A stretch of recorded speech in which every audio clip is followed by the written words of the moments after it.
तो आइए आज हम चर्चा कर रहे हैं इंडियन हिस्ट्री, भारतीय संविधान के और इसमें हम कवर कर रहे हैं अभी हम देख रहे हैं क्या चाणक्य की नीतियाँ आज देखेंगे। और चर्चा में हम चौथे वंश के तरफ चल रहे हैं। पहला हर्यक वंश, दूसरा शिशुनाग वंश, नंद वंश और मौर्य वंश। तो ये चार वंश में चौथा वंश आज मौर्य वंश का द्वितीय शासक बिंबिसार को लिया है। उससे पहले हम जानते हैं चाणक्य के बारे में। अगर हम सब्जेक्ट कोई भी पढ़े लेकिन चाणक्य की नीति उसमें न आए तो ऐसा वो पढ़ाई हुआ ही नहीं है। चाहे राजनीति पढ़िए, चाहे आप हिस्ट्री पढ़िए, चाहे अर्थशास्त्र पढ़िए या व्यापार पढ़िए, चाणक्य हर तरह से अपना नॉलेज उसमें दे रखा है। चाणक्य के नीति अनुसार कहा कि जब हमारा शरीर को संचालन करने के लिए 7 इसका विशेष होता है, 7 अंग, और शरीर उस पर निर्भर होती है, कार्य करता है, तो उसी प्रकार से एक राज्य भी चलाने के लिए 7 विशेष अधिकारी होंगे, प्रभारी होंगे और कार्यकारी होंगे, कार्य और करने वाले व्यापक लोग होंगे। तो उसी तरह से जिस प्रकार हमारा शरीर चलता है उसी तरह राज्य का भी 7 गो अंग होता है। शरीर के 7 अंग, उसी प्रकार से राज्य के 7 अंग हैं। जिस तरह से इस तरफ मेरा क्या है, शरीर के अंग है, उसी प्रकार से उस तरफ राज्य के अंग है। पहला नंबर में देखेंगे तो एक राजा होता है और एक स्वामी होता है। राजा कहिएगा तो राजा को हम स्वामी या राजा कहेंगे। और इसको चलाने के लिए सबसे पहले क्या होता है, सिर। जिस तरह राजा होता है निर्णय लेने के लिए, उसी तरह से हमारे बॉडी में निर्णय लेने के लिए सिर होता है, जो हर काम को क्या करता है, निर्णय लेते हैं। अब आगे देखेंगे, दूसरा नंबर पर आ जाता है मंत्री। क्या आते हैं, मंत्री आते हैं। तो मंत्री यानी अमात्य, जिसको क्या करते हैं, अपनी प्रतिक्रिया देते हैं। तो उसी तरह से क्या कहा गया है, ये आँख होती है। आँखें क्या होती हैं, तो ये भी अपनी प्रतिक्रिया देती है कि क्या करने को वहाँ पे फलना काम या कोई ऐसे कार्य डिस्टर्ब हो रहा है उसे करना चाहिए। तो ये संचालन आँख ही करता है। जनपद कहेंगे क्षेत्र या जनसंख्या होती है। इसको संचालन करने के लिए कहीं आवाजाही का साधन के लिए जनपद होते हैं, तो वह हमारे पैर का काम करता है। जिस तरह से दुर्ग मतलब किला होता है, सुरक्षा कवच होता है। तो हमारा सुरक्षा कवच कौन है, तो सबसे बड़ा सुरक्षा कवच हमारी हाथ है, बाजू। ठीक है, हमारे बाजू हर सुरक्षा कवच करता है, हमारे शरीर को हर सुरक्षा देती है। ठीक है, इसके बाद दंड यानी कहेंगे, पहले कहेंगे कोष का मतलब होता है धन। तो धन क्या है, सबसे ज्यादा धन हमारा मुख है। हमारा चेहरा अच्छा होगा, फेस अच्छा होगा, वार्ता अच्छा करेंगे, धन खुद ब खुद होने लगती है। इसके बाद क्या कहेंगे, सेना क्या होता है, दंड क्या होता है, तो सेना का मतलब न्याय। और न्याय हमारा कौन करता है, मस्तिष्क करता है। सही क्या है और गलत क्या है, मस्तिष्क क्या कार्य होता है। ठीक है, इसके बाद कहते हैं मित्र क्या मतलब क्या होता है, सहयोगी होते हैं। वह क्या करते हैं, हमारा सहयोग करते हैं। ठीक, तो इसको बांटा गया है। अब आगे कहते हैं, तो इसमें हम चर्चा कर लेते हैं आगे।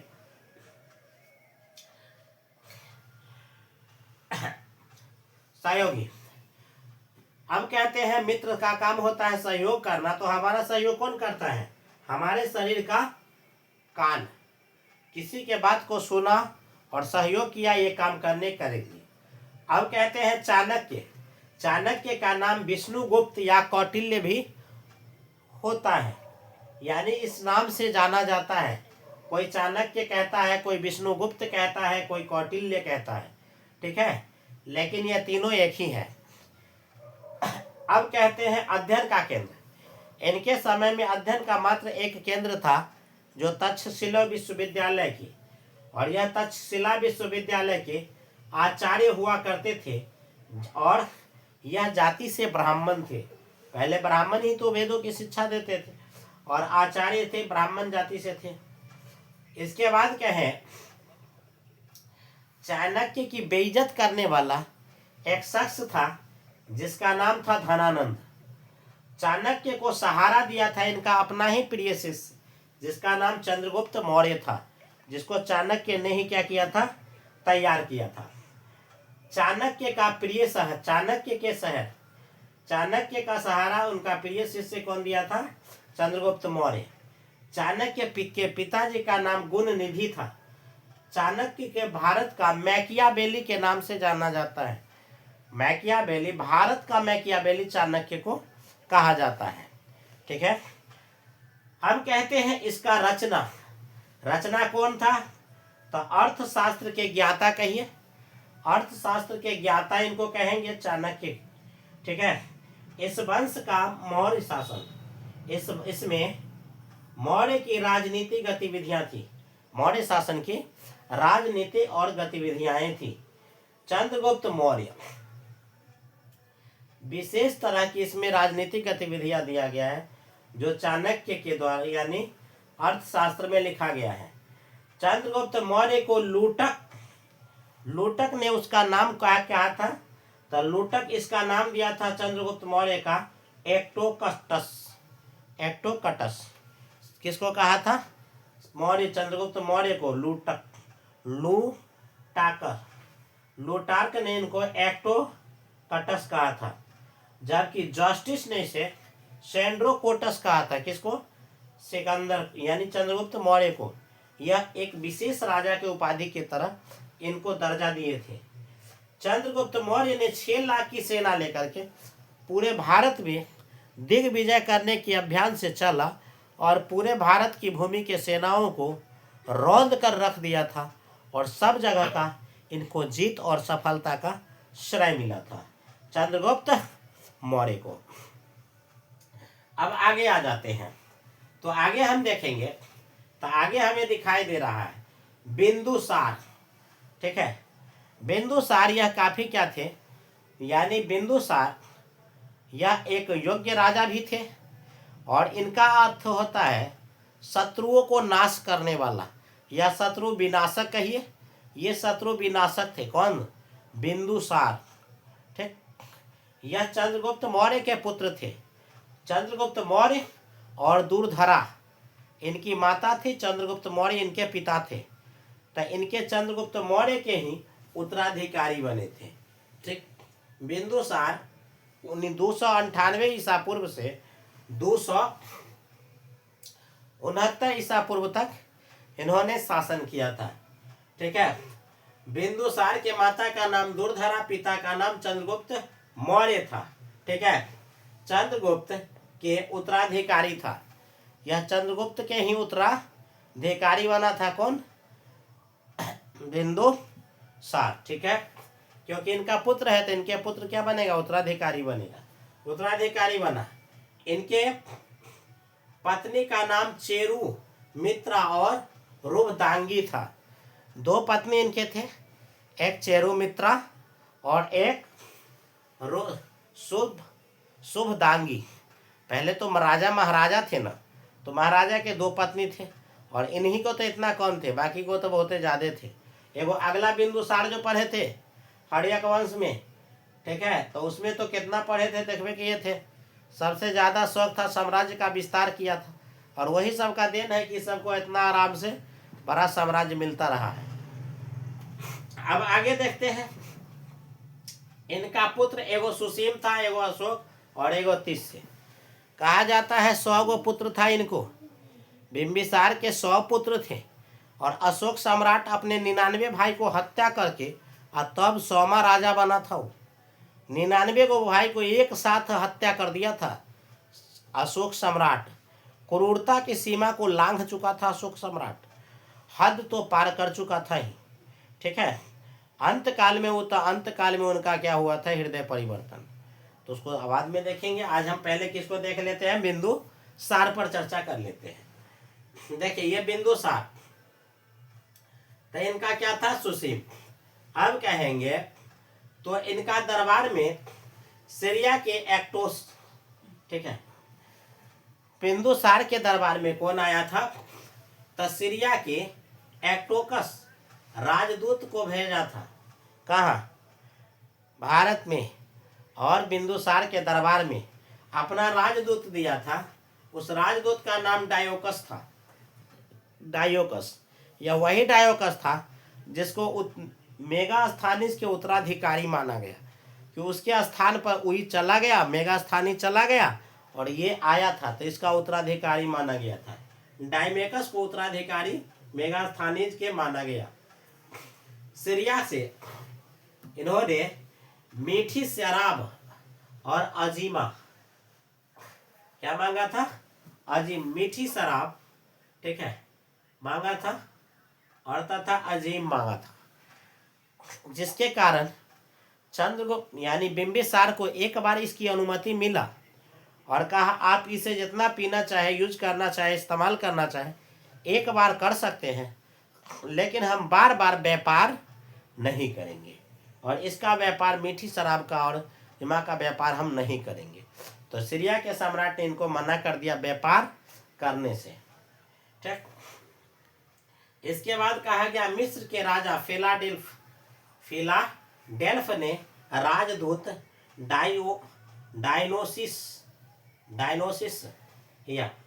डायनोसिस्या भेजा था।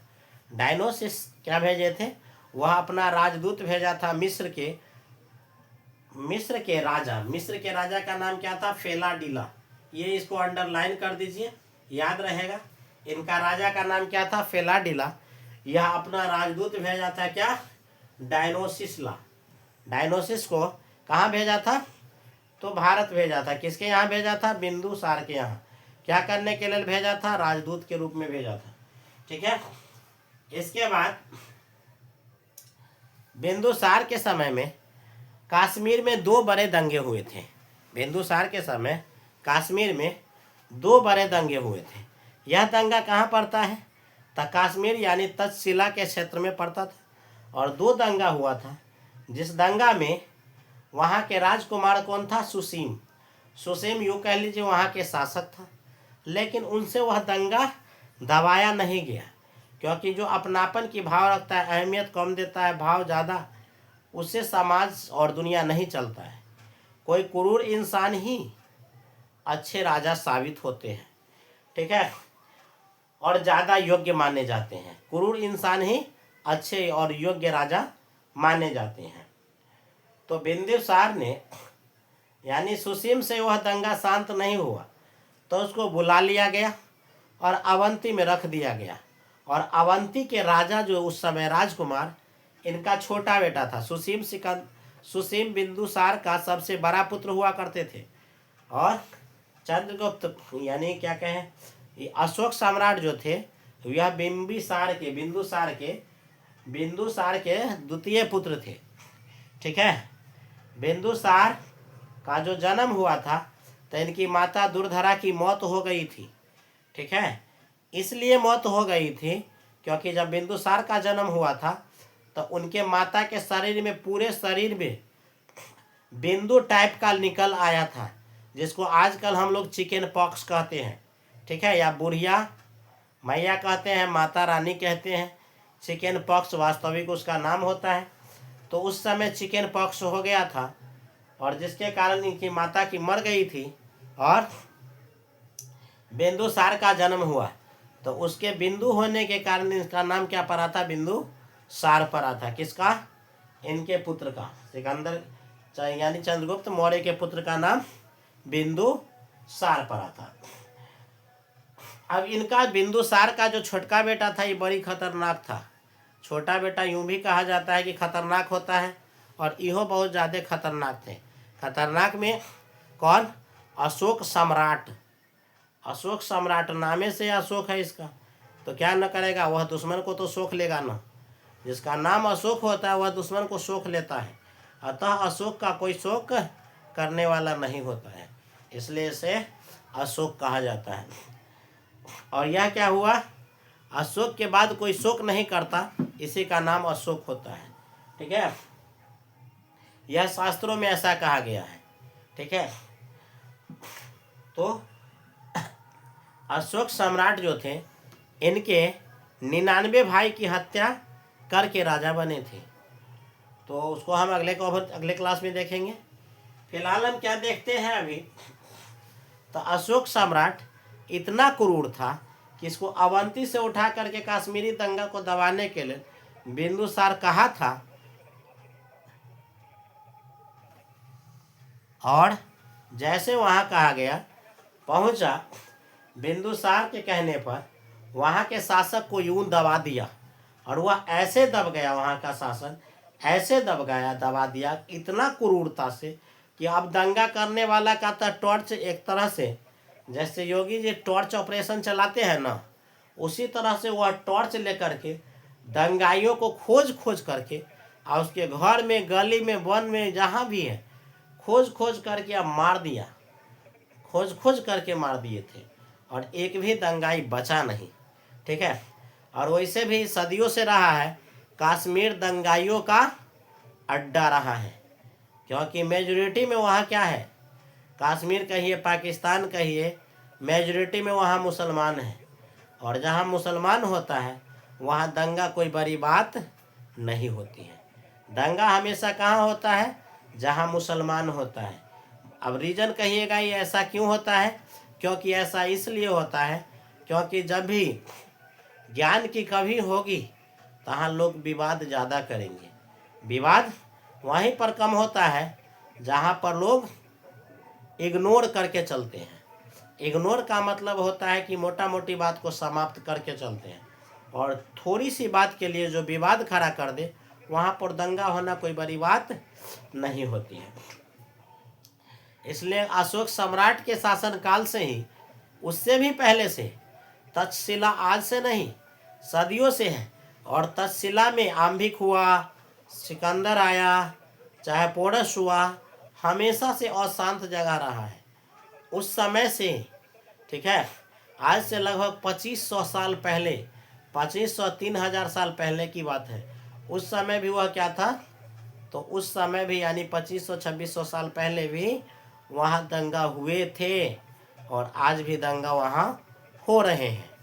और दंगा पता नहीं कब होंगे, ख़त्म होंगे, लेकिन आने वाले भविष्य दिनों में भी वहाँ दंगा का रेशियो कमेगा नहीं। इसलिए कहा जाता है, कोई चलाता रहा पत्थर, हटा कहीं से 370। ठीक है, ये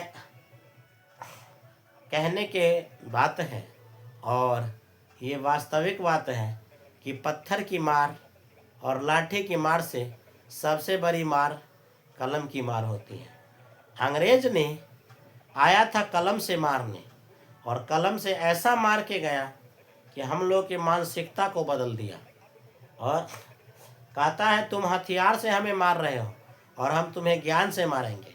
और ज्ञान से पूरे भारत को मिला करके, पूरे भारत को नौकर बना के 350 साल तक शासन किया। और जो भारत सोने की चिड़िया कहा जाता था, उस सोने की चिड़िया के इतने पंखे नोचे, इतने पंखा नोचा कि अब चिड़िया उड़ने लायक भी यह भारत का चिड़िया नहीं रहा। और भारत के सारे चिड़िया को लूट करके, यह सोने की चिड़िया को एक एक पंखा नोट करके ले गया, और इनके शरीर में केवल यहाँ सोना के नाम पर खाल रह गया। सोने की चिड़िया के जगह पंख तो चली गई, अब केवल खाल रह गया।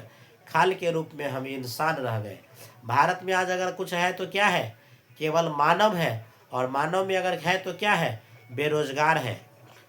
ठीक, क्योंकि दुनिया को अगर लेबर की ज़रूरत होगा तो लेबर भारत का होगा। दुनिया में तमाम काम के लिए जाने जाते हैं भारत। लेबर सबसे ज़्यादा लेबर कहाँ, तो हमारे भारत में उपलब्ध है। भारत में बेरोजगारी, जनसंख्या, ये तीनों चरमों उत्कर्ष पर है, और इसका देन हम भारतीय खुद हैं। खैर आगे आते हैं, तो ये क्या है, कश्मीरी दंगा के बारे में। ठीक है, कश्मीरी दंगा में चंद्रगुप्त यानी अशोक सम्राट गया, और यूं ही दबा करके, क्रूरता के साथ दबा दिया था, और लौट करके कहाँ आ गए थे, भारत आ गए थे। भारत आए यानी कहा बिंबिसार संदेश भेजवा दिए अपने पिता के पास। क्या पिता के पास संदेश भेजवाए, कहा कि आप जाइए और ये क्या कीजिए, जश्न मनाइए, यहाँ का दंगा समाप्त हो गया। ठीक है। छोटा बेटा अशोक सम्राट जो अवंती के सम्राट था, अशोक ने इसका नेतृत्व शिला को क्रूरता के साथ दबा दिया था। अब बिंबिसार को देखिए, बिंबिसार आजीवक संप्रदाय को मानते थे, आजीवक संप्रदाय को बिंबिसार मानते थे। इसे शत्रु विनाशक कहा जाता था, बिंबिसार को शत्रु का विनाशक कहा जाता था। इनका अंत क्या है, तो इनका नाम भद्रसार कहा गया, इनका भद्रसार नाम पड़ा था। जो शत्रु को विनाश करता है यानी भद्र, शत्रु के विनाशक को भद्र रूप कहा जाता है।